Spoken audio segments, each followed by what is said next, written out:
Since you're a fan of Latina to Latina, then you must check out Tamarindo Podcast with Ana Sheila Victorino and Brenda Gonzalez.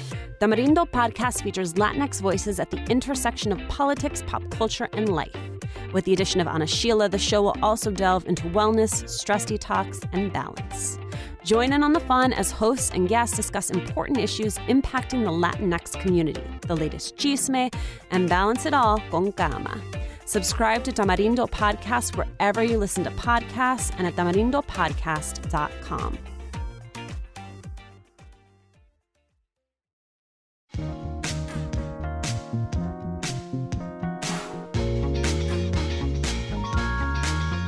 Part of what clicked for me and part of what I hope to click for other people, especially who came from backgrounds like me, was giving up this idea of needing to save the world. Deciding that my life and how I live my life matters, and deciding that, you know what, I don't have to be what other people want me to be. Like giving myself that freedom to just go with what I wanted to do. Dr. Laura Scott is a Harvard Med School graduate and dermatology resident. When she's not in clinics or on rotations, she's sharing her journey through medicine and motherhood on her blog, A Bit of Lacquer. Her candid Instagram posts touch on everything from advice for aspiring medical students to the challenges of being a fully present mom for her 3 girls and a good doctor for her patients. Thank you for coming from drop-off directly here to record in the 5 minutes you have to yourself once a week. Gosh, yeah, it was just fine. Thank you so much for having me. So doctors always get asked to diagnose people. What is the craziest thing you've ever been asked to diagnose? Oh my gosh. So as dermatologists, everything is visible. And so people feel so much more comfortable showing you anything. So I've literally had a lady whip out her boob right on the elevator. Like, didn't know her. She just saw my white coat and it says dermatology. And she literally just whipped out her boob on the elevator. In clinic, I've seen a bajillion crazy things. Of course, but that's appropriate. But it's appropriate, right? That's the expectation. You know, patients should feel comfortable getting completely undressed. We see this all the time. And breasts I see all the time. But to have a complete stranger just be like, oh, you're a dermatologist? What do you think this? And she just like completely like palmed the nipple, lifted it up. It was like over here near her axillary fold, and I was just like, wow. I did give her a diagnosis because I felt like I had to help. You know, she went all out there, so I did feel like I had to help her. It was a little bit of intertrigo, which is very common, especially here in Miami where it's humid. So, you know, I made some over-the-counter recommendations, but I was like, okay. You can't just be giving away that medical care for free, though. Well, you can't, yeah. And then there's, you know, there becomes liability issues, too. This is something that's super benign and it's nothing bad, but, you know, you can't take on that liability, so. Your mom's a nurse. Yeah. Your dad also worked in healthcare. Do you feel like it was your destiny to become a doctor? Absolutely not. No.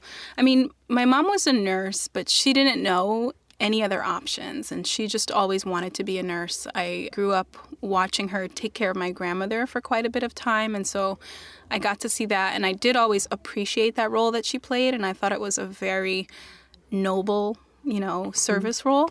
But early on in high school, I was like completely down the wrong path, so I didn't think that was actually something that was attainable for me. I was always an academic. You know, my grandmother was a teacher's assistant, and she was just always about education. And so I think growing up, I was smart, you know, and I don't think I ever lost that, but you just lose the care to be smart, you know. It becomes not cool to be smart. You're a nerd, you know, all that stuff if you come from schools like I went to, you know, large, huge public schools where kids are sitting on the radiators, the teachers feel like babysitters.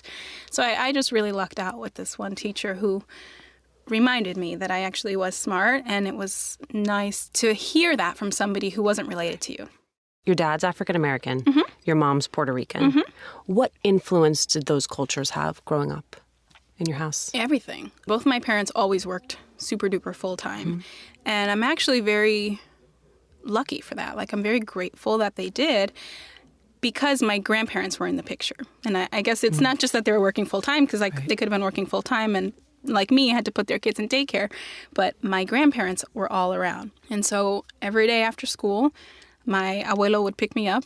I'd be with them from like probably 3 to 6 p.m. every single day. Is that why your Spanish is so good? That's why I can speak Spanish. Yeah, I wouldn't say it's so good, but no. I remember watching an Instagram video where you were singing in Spanish, and I was like, damn it. Like, she speaks Spanish too on top of everything else. I am fluent. Yeah. So they couldn't speak any English. My abuelo knew how to speak like a tiny bit, enough to like navigate the bus system. Right. And my abuela was like refused to learn English. She didn't need to. And so thanks to them, I am able to communicate in Spanish, which is really important, not just for my children, but for my patients. You know, here in Miami, I'd say the large majority of my patients speak Spanish. So I am super lucky for that. But then every summer, my parents never sent us to summer camp. We like stayed with my grandmother on my dad's side, so my African-American grandmother. And she still lived in the house that they had lived in all throughout my dad's childhood, right in the hood. It became the hood. It used to be a very nice neighborhood for, you know, African-American families, but it was so important. I mean, I was just always raised with all of the stories from her childhood, from her, you know, passing for white. She was a very light-skinned African-American woman, and then she married my grandfather, who was much darker-skinned, and I remember, you know, the stories of her friends thinking it was so scandalous, and finally having to say, like, I'm black, you know, and she didn't realize that she was benefiting off of that, but clearly she was, you know, benefiting off of that. But it was just always part of, you know, how we grew up, knowing the foods that we ate, everything that was cooked, and just hearing all of the stories was really formative for me. And how do you think about it now, you and your husband, Nathan, as you raise your 3 girls? For us, it's just so important that they know their worth and that they know their history, you know, that they know their dark skin does make them different. But that's not a bad thing, and that if anybody ever tries to tell them that, they should realize that that person is wrong. You know, I try so hard to protect them from internalizing any of the negativity they may have. I still remember so vividly one of the first times we had all gone to the grocery store in Boston, and this homeless lady, we were like going in, and this homeless lady was coming in after us, so Nathan had held the door for her, and she literally said, "I don't need the help of no nigger. I don't need the help of no nigger and your little niglet," talking, because I had live in the baby carrier. And that was the first time. Now, don't get me wrong, we've heard it thrown around, and, you know, you get all the microaggressions and but thrown at you directly. This was the first time, like, in 2013, to be called a nigger and to have my child be called a niglet. I was like, wow, this is still so... Again, we know that it's real. You can't be aware and keeping up with politics and not know that it's real. But to have it be that direct in your face, I was like, wow, there are still... I mean, this is for real. My kids need to know that there is nothing at all wrong with them, and they are fully capable of anything it is they want to do. You've spoken pretty extensively about how growing up you were exposed to death and illness at a very young age. Your grandparents had diabetes, heart disease, you lost family members to gang violence, domestic violence, drug abuse. Those are all difficult memories, and I wonder if there's one, though, that sticks out to you as having had the biggest impact on your life. Well, I'd say there's 2, and there's 2 that really impacted me in different ways, you know, and so one was just seeing my grandmother suffer through diabetes, and that's, for a while, I almost felt like I wasn't allowed to be upset about that because it's so common. Yep. But that doesn't mean it's not something to be upset about. Just because it's common, it means we need to do something about it. I was the one who would go with her to her doctor's appointments, and I would translate for her and all her doctor's appointments. And I just remember, you know, the doctor that she had, he was clearly very smart. You know, he was, in all other aspects, seemed like a perfectly competent doctor, but he was so blameful in how he treated her diabetes. You know, he was so paternalistic and saying, you can't eat this anymore and you can't eat that and you're not checking your blood sugar. It was just, and my grandmother just never even listened to him. Right. Which, yes, that's her fault, but there were better ways to do it. And to see her finally, you know, unfortunately have 2 strokes and see how that affected her memory. Like, my mom didn't even want me to visit her at the end because she didn't know who anybody was. But to see how that unraveled and how I think a better doctor who was more culturally competent could have maybe had an effect. The other experience was my cousin and my aunt being murdered by my uncle. And she had just gotten her senior pictures in the mail. And we had just, like, put up all of her senior pictures. And then you get that news. And I still remember my mom's, like, shriek when she got the phone call. And then, like, literally watching it on the news, like, seeing the body bags pulled out the house. You're like, those are my people. And my uncle did that. That was probably one of the most traumatic things you can undergo, and my cousin ended up moving in with us. So we were even closer to that trauma. Like it was a constant reminder because he became my big brother. We're the ones who took him in. And so I feel like I wasn't allowed to feel all that pain because he was the one who had the most pain. Right. So there was a lot of internalizing my experiences with that. So those were big for me. And I'm not like happy that any of those things happen, but I feel like you have to take everything that happens in your life as learning experiences and figure out how you're going to live now that that's happened. And for me, it's always actually been, you try to make it an empowering thing, something that helps give you perspective so that when I did bad on my MCAT or when I, didn't get into a summer research program that I wanted to, and a lot of people, for them, that was like the biggest defeat they had felt and like the end of the world. And I'm like, it's going to be okay. Guys, you have no idea. Yeah. Let's talk then about getting into Harvard Med, which has got to be wild, just getting the acceptance letter. Yeah. And then matriculating. Because if we talk a lot about imposter syndrome, I feel like there's nothing like Harvard for imposter syndrome. Oh, man. And I think that's especially true if there aren't a lot of people on campus who look like you and have the experience that you've had. Mm-hmm. So what was your experience of entering the world that is Harvard Medical School? So I think we had a very different experience. And I say we because we were very purposeful. So I met my husband interviewing on the interview trail for medical school. We met actually interviewing at Columbia. And then we met up again during this Harvard Revisit weekend. And the group that we had there, I had met almost all of these people at different points along the interview trail. All minorities, all people who just had very similar values. Those things come up really quickly. And I think other people don't quite understand that if they don't come from similar backgrounds. Right. But if you do, you identify those things and they become topics of conversation really quickly. And so for our Harvard Revisit weekend, we were all there and we were like, guys, we have to just all come here. We can make this what we want if we just all come here and we can support each other. And that's what we ended up doing. So I actually had an incredible group of best friends. I mean, one of the people in that group ended up marrying us. And then the other one is like my best friend in the whole wide world. And these people are now my people, like for life. Forever. For life. I've been wearing glasses since I was 6 years old, and I still find it so overwhelming to go into a store and pick out a new pair. It's why I really love Warby Parker's free home try-on program. You get to order 5 pairs of glasses and try them on for 5 days.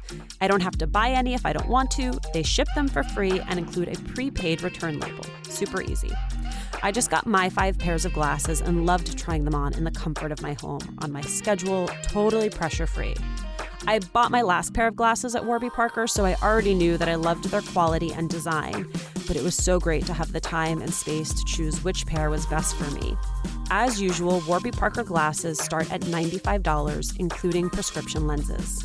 Lenses come with anti-glare and anti-scratch coatings, and blue light filtering lenses are also available. If you have an iPhone 10, make sure to download Warby Parker's app, where you can use their brand new virtual try-on. It allows you to try on eyeglasses, seeing the color, texture, and size of each style just using your phone. Head to warbyparker.com/Latina to order your free home try-on today. One of the things I hadn't thought about as someone who is not a doctor is that if you take the MCATs, you go to medical school, you start sinking money into that education, and then you have a moment where you think, I don't know if I want to do this. You are down a river without a paddle. You are so screwed. You're screwed. Yeah. And it seems from the response I watch from your followers, a lot of people have that moment where you wonder, is this still for me? Mm-hmm. What was your moment?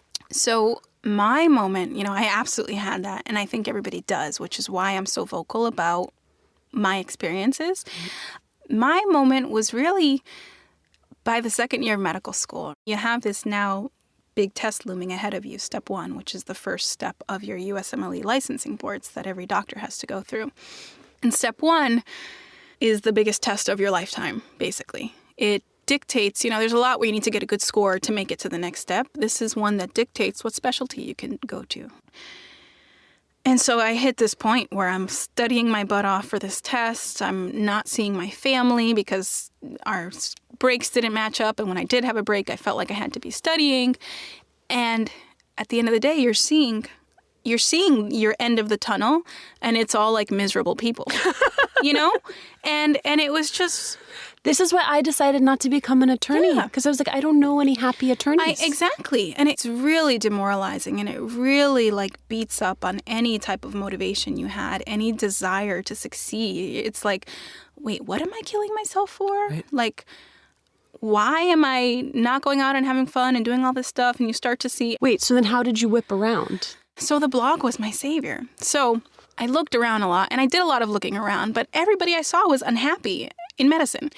And by this time, I had already started the blog. I had started entering second year because I knew this was going to happen, and I wanted to hold myself accountable for my normal human things that I enjoyed, like cooking and getting dressed. I was like, we're going to still do this. And I'm going to start this blog and take pictures so that I can do it. I'll hold myself accountable. And thankfully, I kept up with it, and I ended up building, joining a little community in Boston of like Boston bloggers. And it just happened to overlap with my dermatology rotation finally. And these doctors came in, and it sounds silly, but they like came in, they like looked great, they like knew how to dress, which again sounds silly, but it tells you a lot. It tells you that these people at least have time to like get dressed in the morning.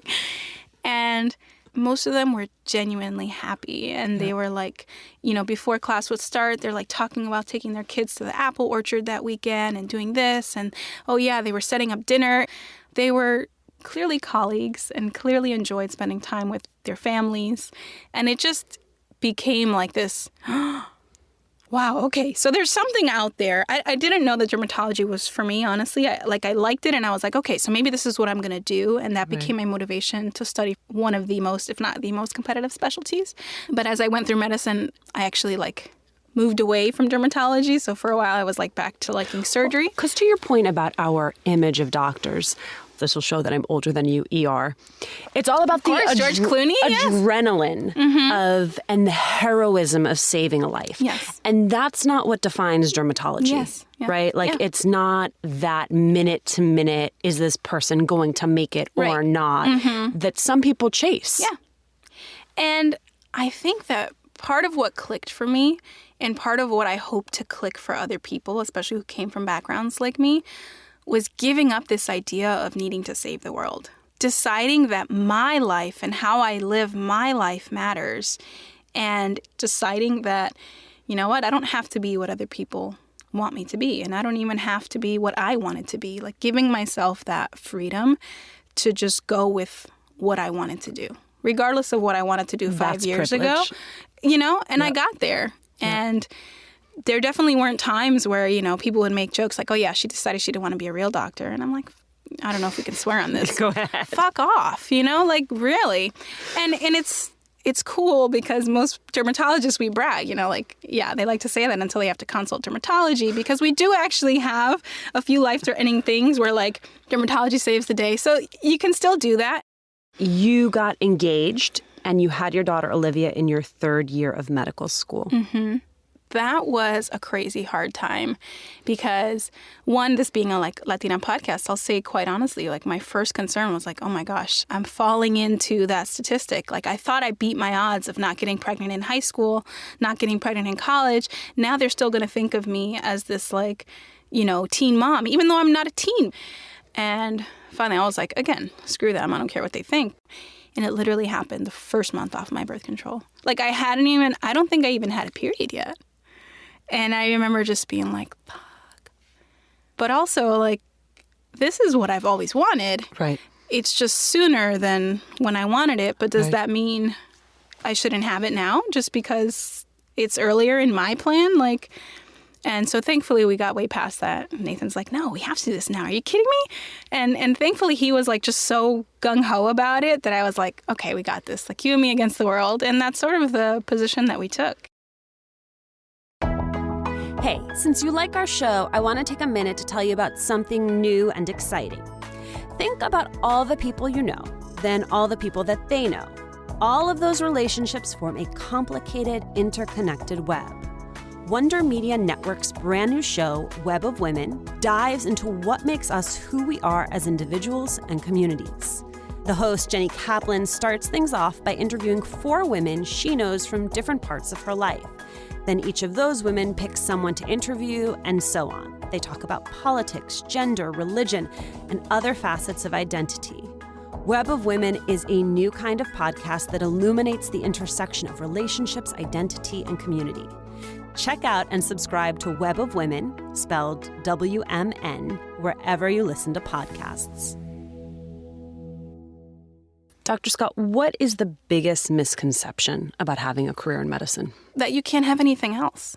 And again, I think a lot of it comes from watching these shows like ER and Grey's Anatomy and seeing that their lives, even if they try to have some semblance of a life, it always falls apart because medicine is this all-encompassing thing.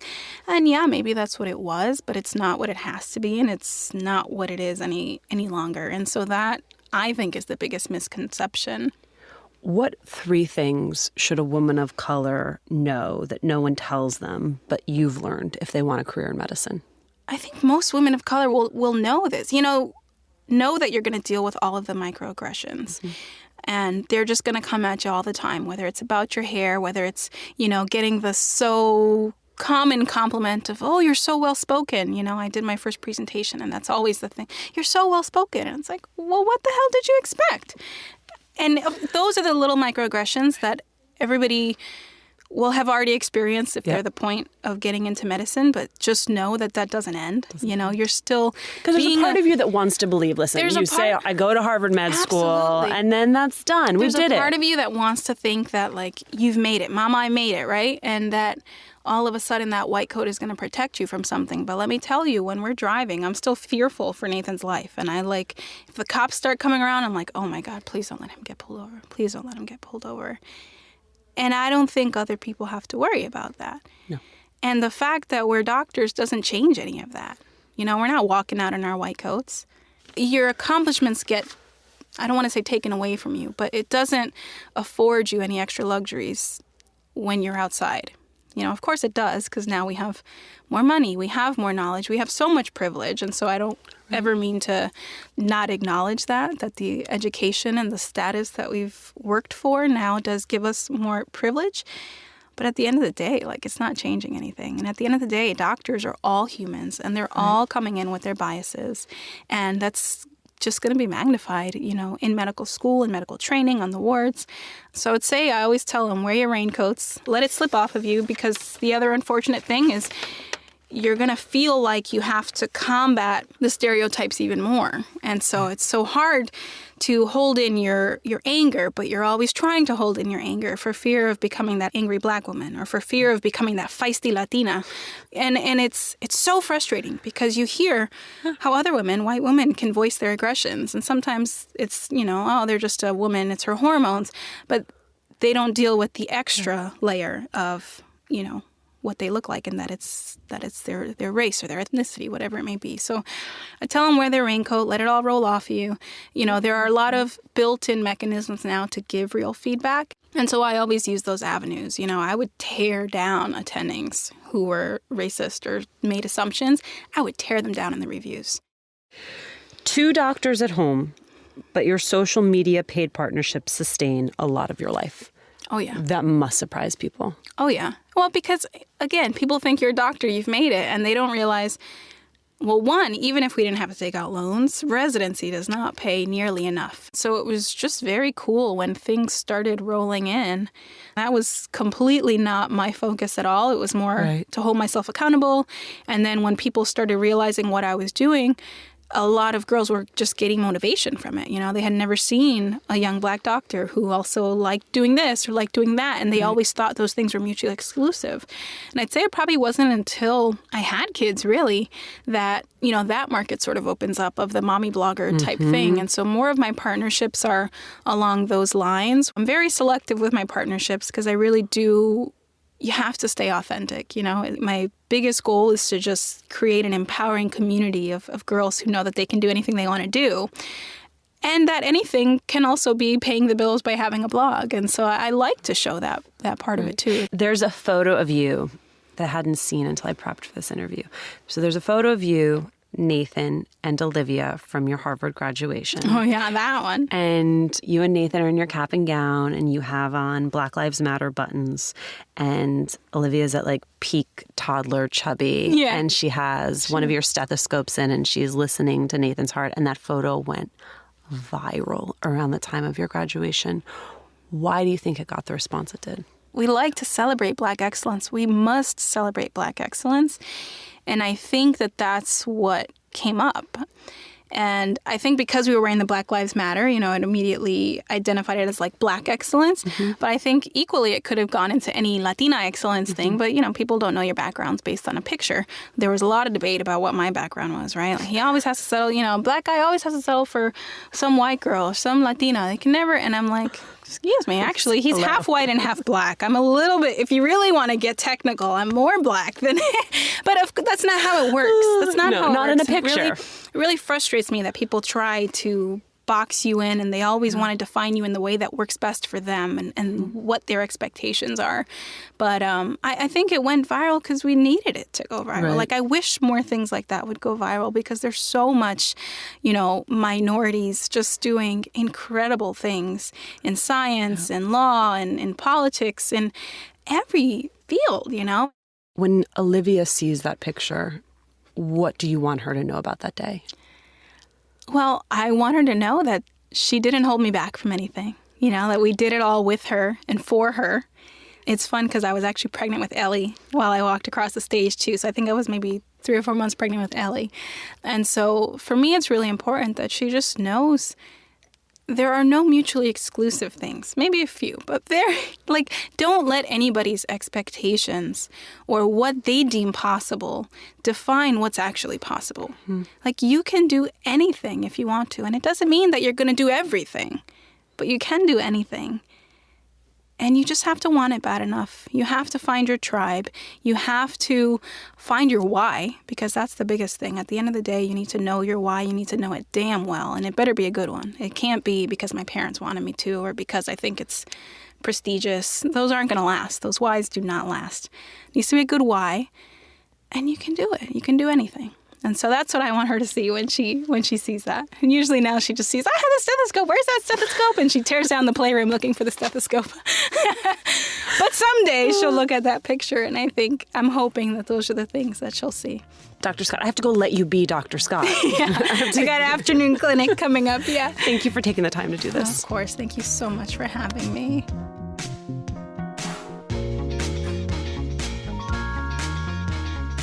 Thanks for joining us today. Latina to Latina was originally co-created with Bustle. Now the podcast is owned and executive produced by Juleka Lantigua Williams and me. Maria Muriel was the sound designer on this episode. We want to hear from you. Tell us who you want to hear from and how you're making the show a part of your life. Email us at hola@latinatolatina.com.